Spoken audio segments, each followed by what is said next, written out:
तुम ही अपने रास्ते की सबसे बड़ी रुकावट हो। कभी सोचा है हम कभी कभी अपने गोल्स से दूर क्यों चले जाते हैं? क्यों हम सेम मिस्टेक्स बार बार रिपीट करते हैं? आंसर सिंपल है। प्रॉब्लम हम नहीं है, प्रॉब्लम है वो माउंटेन जो हम खुद बन जाते हैं।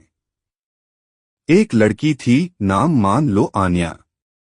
हर बार जब लाइफ में कुछ बड़ा करने का चांस आता, वो या तो पोस्टपोन करती या खुद को कह देती, मैं रेडी नहीं हूं।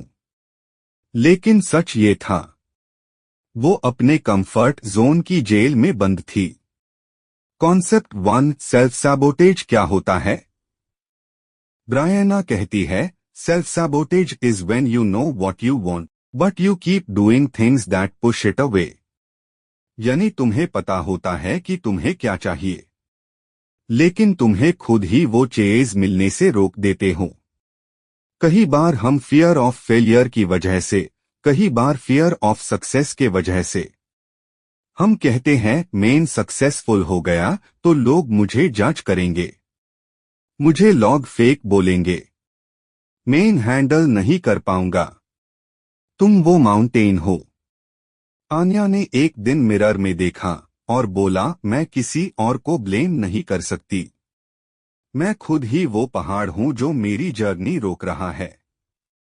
ये बुक तुम्हें सिखाती है, हर इमोशन, हर रेजिस्टेंस, हर फियर, तुम्हारे अंदर ही एक लेसन छुपा होता है।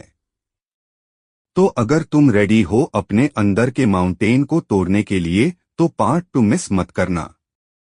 बिकॉज जब तुम खुद की डीपर ट्रूथ से मिलते हो, तभी तुम रियल ट्रांसफॉर्मेशन स्टार्ट करते हो। पार्ट 2, इमोशनल अवेयरनेस, अपने जज्बात की भाषा समझो। कभी ऐसा फील हुआ है कि सब कुछ ठीक चल रहा है, FIR भी दिल के अंदर एक अजीब सा टेंशन है? या कभी बिना रीजन के गुस्सा, उदासी या गिल्ट महसूस किया? ब्रायना कहती है, your emotions are not obstacles, they are messengers.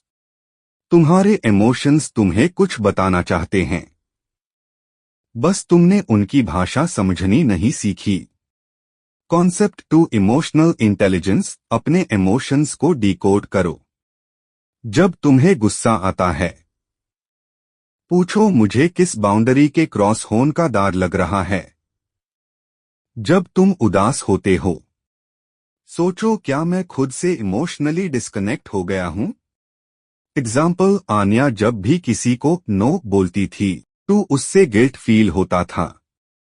FIR उसने समझा, उसका गिल्ट उससे सिखाना चाहता था, तुम्हारा वैल्यू पीपल प्लीजिंग नहीं, सेल्फ रिस्पेक्ट है। Concept 3, awareness control. ब्रायना लिखती है, you can not change what you are not aware of. यानी तुम जब तक अपने अंदर के वोन्स, बिलीफ्स और इमोशंस को नहीं समझोगे, तब तक तुम उन्हें हील नहीं कर सकते। अवेयरनेस एक टॉर्च है जो तुम्हारे सबकॉन्शियस के अंधेरों में रोशनी डालती है। Emotional clarity power. एक दिन आन्या ने गुस्सा आने पर चिल्लाना छोड़ दिया। उसने खुद से पूछा, मुझे लगता है कोई मेरी वैल्यू नहीं समझ रहा। मुझे प्रोटेक्ट करने के लिए मेरा गुस्सा आया। वही गुस्सा उसका स्ट्रेंथ बन गया, क्योंकि अब वो इमोशनल रिएक्शन नहीं, इमोशनल रिस्पॉन्स चूज करती थी। सोचो अगर तुम अपने हर इमोशन का मतलब समझने लागो, तो तुम्हारा दर्द भी गाइड बन सकता है, तुम्हारा गिल्ट भी तुम्हें ग्रोथ दे सकता है।